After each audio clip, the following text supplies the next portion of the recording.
Hello friends, मी Wakale, fashion designing and technology निर्देशिका, औद्योगिक प्रशिक्षण संस्था, पाथरी.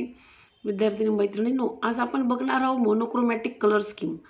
मोनोक्रोमॅटिक कलर स्कीम यामध्ये एकच कलर घ्यायचा असतो आणि त्यामध्ये व्हाईट कलर यूज करून आपल्याला त्याचे लाईट म्हणजे टीन बनवायचे असतात. तर कशा पद्धतीने बघा, आपण सुरुवातीला शिकवली आहे त्याच पद्धतीने आपण अशी कलर व्हील काढून घेतलेली आहे. यानंतर कलर व्हील काढल्यानंतर आपल्याला आता 3 कलर तुम्हाला दाखवणार आहे मोनोक्रोमॅटिक मध्ये. तर यामध्ये हे जे शेड आहेत, आता सुरुवातीला मी हा येलो कलर घेतलेला आहे. या कलरला मी थोडं वाढवून घेतलेलं आहे. इथे मी रेड कलर घेतलेला आहे, रेडला सुद्धा वाढवून घेतला आहे आणि ते ब्ल्यू कलर घेतला आहे. सरळ मी प्रायमरी कलर जे आहे, तर यामधले जे तुम्हाला लाईट शेड दाखवता येतील ते मी दाखवण्याचा प्रयत्न केलेला आहे. तुम्ही सुद्धा अशा पद्धत घेऊ शकता.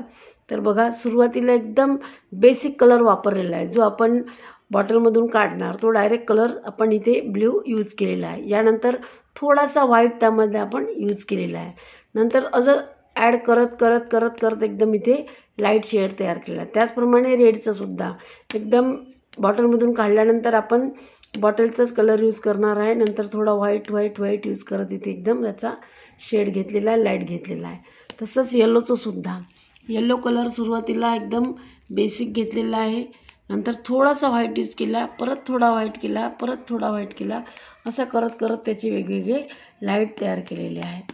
तर अशा पद्धतीने मोनोक्रोमॅटिक कलर स्कीम म्हणजे एकाच कलरचे जे वेगवेगळे विविध शेड आपल्याला छटात मिळतात, तर त्याला म्हणतात. आणि हे जे साईडला तुम्हाला दिसत असेल, कलर व्हील समजण्यासाठी तयार केलेली आहे, याचा इथे काही संबंध नाही आहे.